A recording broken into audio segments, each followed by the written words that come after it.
दोस्तों नमस्कार। जनधारा छत्तीसगढ़ की इस खास बुलेटिन में आप सभी का स्वागत है। मैं हूं पंकज शर्मा। आइए शुरू करते हैं मेरे साथ खबरों का सिलसिला। बेहद ही दुखद खबर के साथ आज हम बुलेटिन की शुरुआत कर रहे हैं। छत्तीसगढ़ में बीती रात राजधानी रायपुर के स्वामी विवेकानंद हवाई अड्डे पर एक हेलीकॉप्टर के दुर्घटनाग्रस्त होने से 2 पायलटों की मौत हो गई। जब पायलट हेलीकॉप्टर को उतारने की कोशिश कर रहे थे तभी हेलीकॉप्टर में आग लग गई। हादसे में विमान में सवार दोनों पायलटों की मौत हो गई। बोर्ड पर कोई यात्री नहीं थे। हादसे का सटीक कारण का पता लगाने के लिए नागरिक उड्डयन महानिदेशालय और छत्तीसगढ़ सरकार द्वारा विस्तृत तकनीकी जांच की जाएगी। छत्तीसगढ़ की राज्यपाल अनुसुईया उइके और मुख्यमंत्री ने हादसे पर दुख जताया है और पायलटों को श्रद्धांजलि दी है। गोपाल पंडा और एपी श्रीवास्तव दोनों पायलट का पोस्टमार्टम रायपुर के अंबेडकर अस्पताल मरचूड़ी में किया गया। वहीं पायलट गोपाल पंडा का अंतिम संस्कार राजकीय सम्मान के साथ राजधानी रायपुर में ही किया जाएगा। कैप्टन एपी श्रीवास्तव दिल्ली के रहने वाले हैं। उनके पार्थिव शरीर को दिल्ली रवाना किया जाएगा।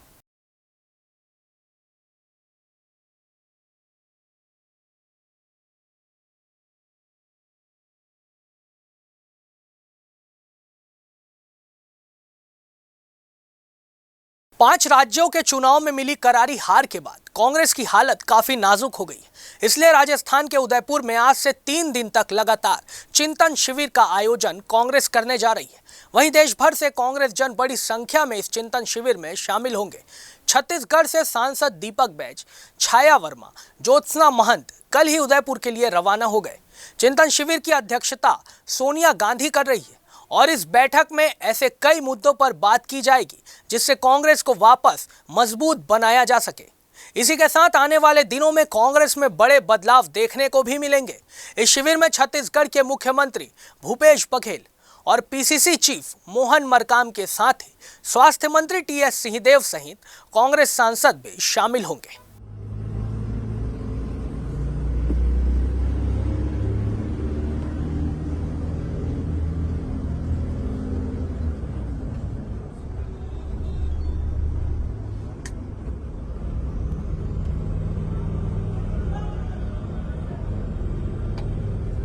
देश के 5 राज्यों में चुनाव के बाद अब सभी पार्टियों की नजर राज्यसभा की सीटों पर है। छत्तीसगढ़ से भाजपा नेता रामविचार नेताम और कांग्रेस की छाया वर्मा का कार्यकाल खत्म होने जा रहा है। वहीं अब इस सीट पर किसका हक होगा, इसे लेकर राजनीतिक गलियारों में घमासान शुरू हो गया है। इन सीटों के लिए कई नामों पर चर्चा हो रही है। कांग्रेस के इस घमासान में प्रियंका गांधी, विवेक तनखा, पीएल पुनिया जैसे नामों की चर्चा हो रही है। राज्यसभा की इन 2 सीटों के लिए कांग्रेस में दर्जन से ज्यादा दावेदार सामने आए हैं। इस बार का ये चुनाव कांग्रेस के लिए काफी चुनौतीपूर्ण होने वाला है।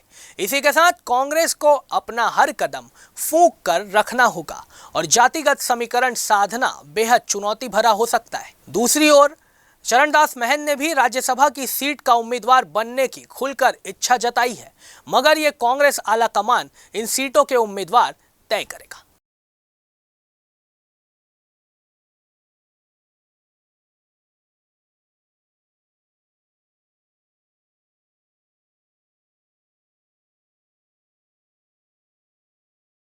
छत्तीसगढ़ में भाजपा एक बार फिर बड़े प्रदर्शन की तैयारी में जुट गई है।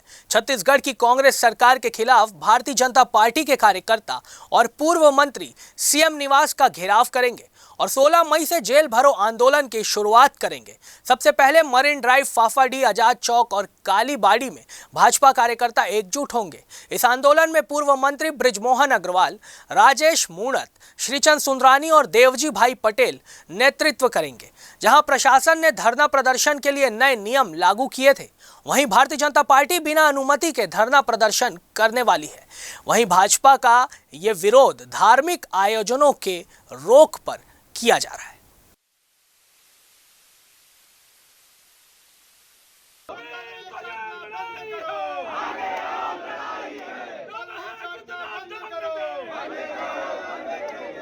चिंतन शिविर में शामिल होने मुख्यमंत्री भूपेश बघेल बीती शाम दिल्ली के लिए रवाना हुए। दिल्ली जाने से पहले एयरपोर्ट पर उन्होंने मीडिया से बातचीत की। आइए सुनाते हैं उन्होंने क्या कुछ कहा।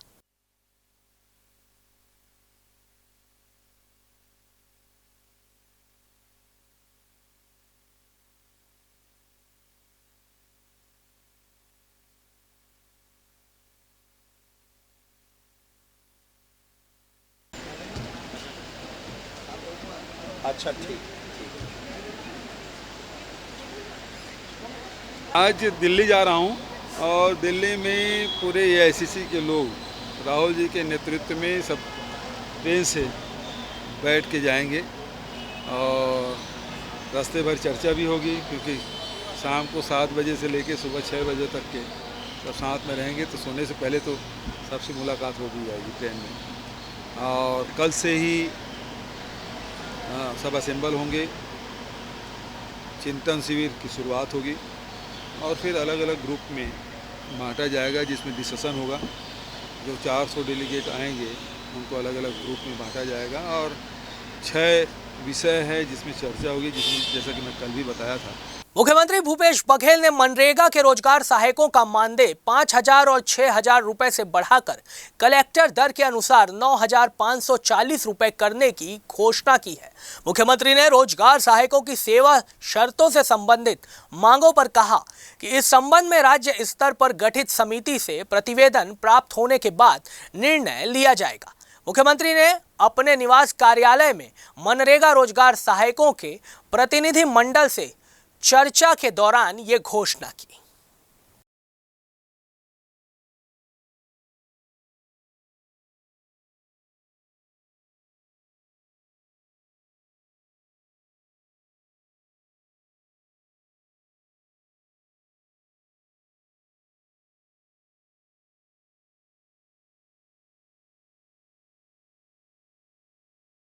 मुख्यमंत्री भूपेश बघेल ने वीडियो कॉन्फ्रेंस के माध्यम से बिलासपुर हाईकोर्ट परिसर के महाअधिवक्ता कार्यालय में नवनिर्मित द्वितीय तल का लोकार्पण किया, जिसके निर्माण में 1,65,86,000 रुपए की लागत आई है।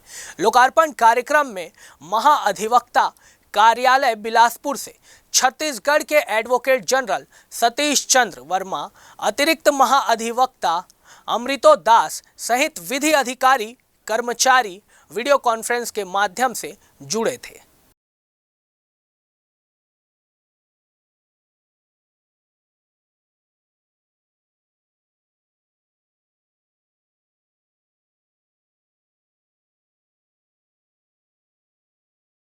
इधर भेंट मुलाकात कार्यक्रम के माध्यम से मुख्यमंत्री भूपेश बघेल आम जनता से सीधे मुलाकात में लगे हैं।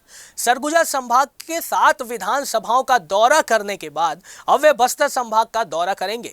दौरे को लेकर बस्तर संभाग के विधायकों ने तैयारियां भी शुरू कर दी है। इसके अलावा अधिकारी कर्मचारी अपने अधूरे काम पूरे करने में लगे हुए हैं।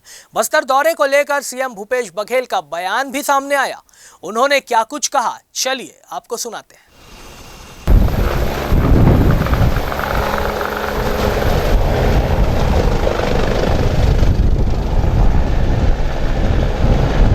बस्तर जाएंगे तो वहाँ की बात देखिए, अलग अलग क्षेत्र के अलग अलग संभागवार भी देखें तो अलग अलग भौगोलिक परिस्थिति, सामाजिक परिस्थिति और आर्थिक शैक्षणिक सब अलग अलग परिस्थितियाँ हैं। और बस्तर का अलग है, सरगुजा का अलग है और उसी प्रकार से मैदानी हिस्से में आएंगे तो वहाँ की समस्याएं अलग होगी। इधर चिंतन शिविर को लेकर सांसद दीपक बैज ने कहा कि बहुत समय बाद कांग्रेस की बड़ी बैठक होने जा रही है। चिंतन शिविर में कई मुद्दों पर चर्चा होगी। महंगाई, बेरोजगारी के साथ ही संगठन को मजबूत करने को लेकर के 2023 विधानसभा चुनाव के साथ साथ 2024 के लोकसभा चुनाव की तैयारी को लेकर भी चर्चाएं होंगी। इस सरकार ने जहां प्रधानमंत्री बनने से पहले कि हम देश की सुरक्षा करेंगे, देश की हम संपत्ति को बेचने नहीं देंगे, लेकिन अपने निजी चहेते उद्योगपतियों को बेचने के लिए देश की हर संपत्ति को बेचने का काम कर रहे हैं।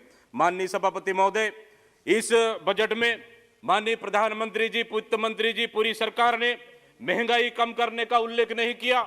लगातार गैस सिलेंडर आसमान की रेट छू रही है। इस सरकार ने जहां प्रधानमंत्री बनने से पहले कि हम देश की सुरक्षा करेंगे, देश की हम संपत्ति को बेचने नहीं देंगे, लेकिन अपने निजी चहेते उद्योगपतियों को बेचने के लिए देश की हर संपत्ति को बेचने का काम कर रहे हैं। माननीय सभापति महोदय, इस बजट में माननीय प्रधानमंत्री जी, वित्त मंत्री जी, पूरी सरकार ने महंगाई कम करने का उल्लेख नहीं किया। लगातार गैस सिलेंडर आसमान की रेट छू रही है। पेट्रोल डीजल में लगातार वृद्धि हो रही है। गरीबों के जेब में डाका डालने का काम कर रही है सरकार। माननीय सभापति और सस्पेंड आईपीएस जीपी सिंह को हाईकोर्ट से बड़ी राहत मिली है। हाईकोर्ट ने जीपी सिंह की जमानत याचिका मंजूर कर ली है। बता दें कि ईओडब्ल्यू ने आय से अधिक संपत्ति मामले में जीपी सिंह के घर पर छापा मारा था। आय से अधिक संपत्ति के सबूत मिलने के बाद उन पर एफआईआर करवाई गई थी। जस्टिस दीपक कुमार तिवारी की सिंगल बेंच में जमानत की याचिका लगाई गई थी। कोर्ट ने उन्हें सशर्त जमानत दी है। जीपी सिंह गिरफ्तारी के बाद करीब 120 दिनों से जेल में बंद थे।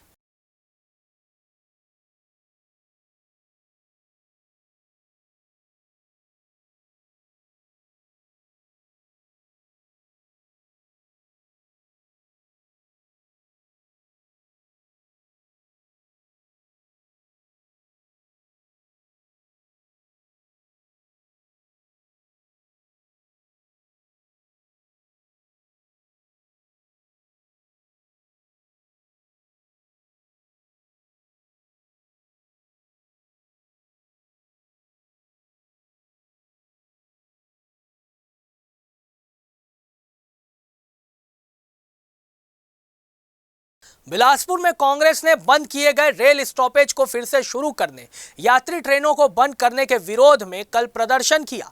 केंद्रीय रेल मंत्री के आगमन से पहले कांग्रेस ने यह विरोध प्रदर्शन किया है। ग्रामीण कांग्रेस अध्यक्ष विजय केसरवानी ने प्रदर्शन की अगुवाई की। छत्तीसगढ़ सहित पूरे देश में कोल क्राइसिस की स्थिति बनी हुई है। प्रदर्शन के दौरान बड़ी संख्या में कांग्रेस नेता कोटा रेलवे स्टेशन के बाहर मौजूद थे, जिन्होंने रेल प्रशासन और केंद्र सरकार के खिलाफ नारे भी लगाए। अपनी मीडिया के माध्यम से सभी को प्रोत्साहित किया और सबको एक मंच पे एकत्रित किया और उनका बहुत बड़ा योगदान है। मैं इसके लिए सभी लोग ताली बजाते हैं। उज्जैन में महाकाल के भक्तों का तांता साल भर लगा रहता है। यहाँ दुनिया भर से श्रद्धालु दर्शन के लिए पहुंचते हैं।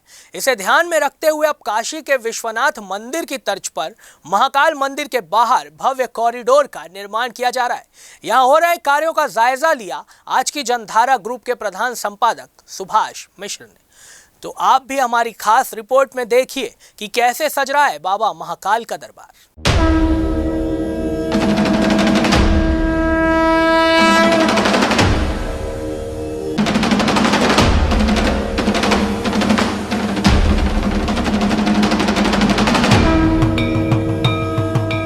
महाकाल की महानता सर्वव्यापी है। वे कालों के काल स्वयं काल चक्र के प्रवर्तक हैं। उज्जैन नगरी की महिमा भी महाकाल से है। 12 ज्योतिर्लिंगों में प्रमुख महाकाल मंदिर के बाहर भव्य कॉरिडोर का निर्माण कार्य जारी है। काशी में बाबा विश्वनाथ के मंदिर के बाहर हुए भव्य विकास कार्य के बाद उज्जैन में महाकाल मंदिर के बाहर कलात्मक ढंग से एक कॉरिडोर विकसित किया जा रहा है। करीब 700 करोड़ रुपए की लागत से हो रहे इस विकास कार्य से यहाँ की भव्यता और बढ़ जाएगी। मुख्यमंत्री शिवराज सिंह चौहान ने जून माह में प्रधानमंत्री नरेंद्र मोदी को महाकाल मंदिर विस्तार योजना के प्रथम चरण का उद्घाटन करने न्योता दिया है। तो दोस्तों, हम आज हैं महाकाल की नगरी और महाकाल परिसर में। यहाँ पर एक भव्य जो पुराना मंदिर है उसको भव्यता दी जा रही है। जिस तरह काशी विश्वनाथ मंदिर के कॉरिडोर को बनाया गया उससे भी बड़ा यहाँ पर काम चल रहा है, क्योंकि यहाँ ज़मीन उपलब्ध थी। और आप देख रहे हैं कि चारों तरफ ये जो कुछ निर्माण हो रहा है, इस पूरे परिसर में तरह तरह के काम बहुत तेज़ी से युद्ध स्तर पे जारी हैं। आने वाले कुछ महीनों में यहाँ पर ये सारी गतिविधियाँ, ये जो पीछे तालाब है, ये पूरा परिसर आप देखिएगा कि किस तरह से इसके सौंदर्यीकरण का काम हो रहा है। और उज्जैन एक बार फिर सुर्खियों में रहेगा। वैसे तो सुर्खियों में है क्योंकि महाकाल की नगरी है, ये कालिदास की नगरी है, ये पहले से ही विक्रमादित्य की नगरी है। पर ये देखिए, ये विहंगम दृश्य किस तरह से पूरा काम आप दूरस्थ देखिए। ये आप देख रहे हैं किस तरह पूरे तालाब और आसपास के परिसर में ये काम हो रहा है।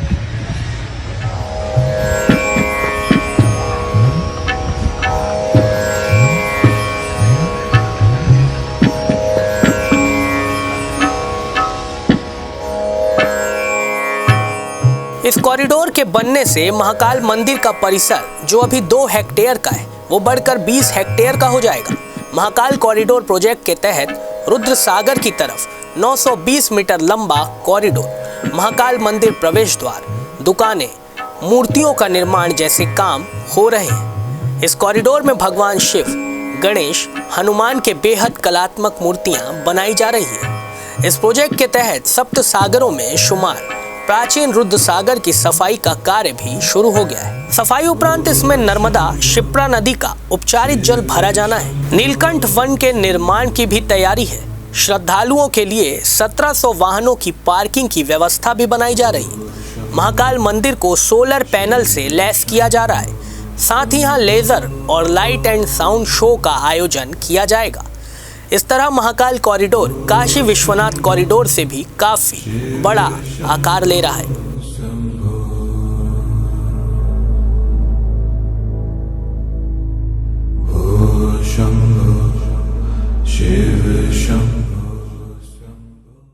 राजधानी रायपुर में हत्या के मामले नहीं थम रहे हैं। रोजाना इस प्रकार के मामले सामने आ रहे हैं। मंदिर हसौद थाना इलाके के MM फन सिटी के पास एक किसान की हत्या का मामला सामने आया है। किसान दिनेश ठाकुर का शव घर के बिस्तर में ही पाया गया।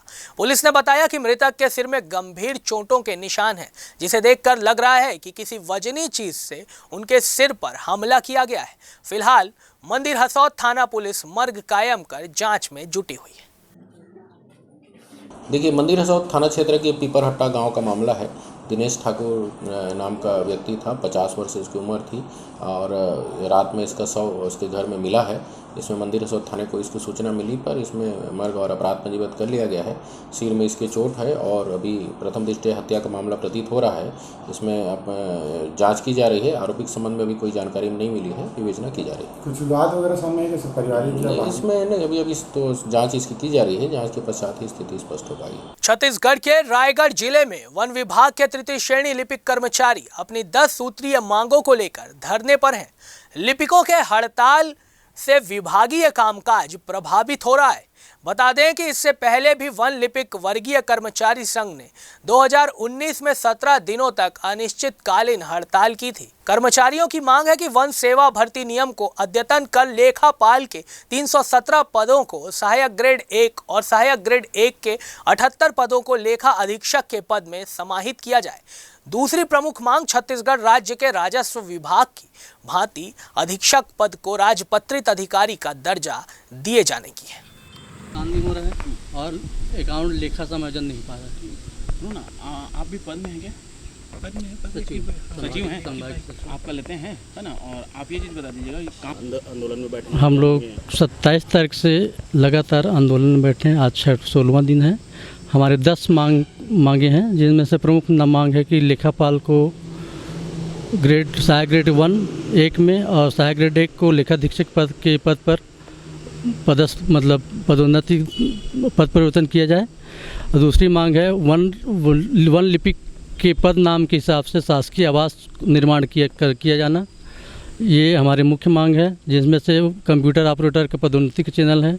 वायरलेस ऑपरेटर को भी पदोन्नति के लिए मांग किए हैं हम लोग। ये हमारे सभी मुख्य मांगे हैं। और सभी कर्मचारियों को 1000 मोबाइल भत्ता दिए जाने की मांग है। नियमितीकरण की मांग को लेकर स्वास्थ्य विभाग के संविदा कर्मचारी 1 दिवसीय हड़ताल पर आज रहने वाले हैं। जांजगीर चांपा जिले के स्वास्थ्य विभाग के संविदा कर्मचारी भी आंदोलन में शामिल होंगे। सभी संविदा कर्मचारी राजधानी रायपुर जाकर अपनी मांगों को लेकर प्रदर्शन करने वाले हैं। हड़ताल के संबंध में स्वास्थ्य विभाग के संविदा कर्मचारियों ने रायपुर पहुंचने से पूर्व CMHO को ज्ञापन सौंपा। कल पूरे प्रदेश के सर्वविभागीय जो संविदा कर्मचारी है 1 दिवसीय हड़ताल पे जा रहे हैं। आप सभी जानते हैं कि शासन के जन घोषणा पत्र में नियमितीकरण का वादा किया गया था।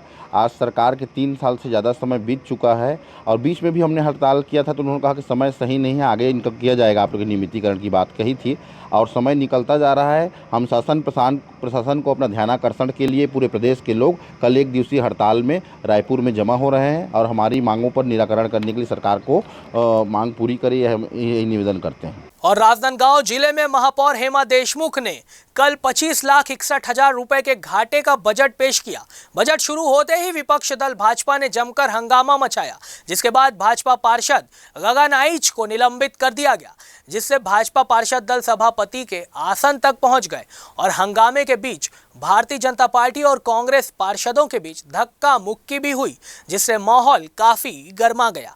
नगर निगम में अब तक सभी महापौर ने घाटे का बजट पेश किया है। पिछले सत्र की बात करें तो 45,26,000 के घाटे का बजट पेश हुआ था। इस सत्र के बजट में शॉपिंग मॉल और निगम की आय बढ़ाने संबंधित विषयों को फोकस किया गया था। सर्वसम्मति से 30 बिंदुओं वाला बजट 2 घंटे के भीतर ही पास हो गया।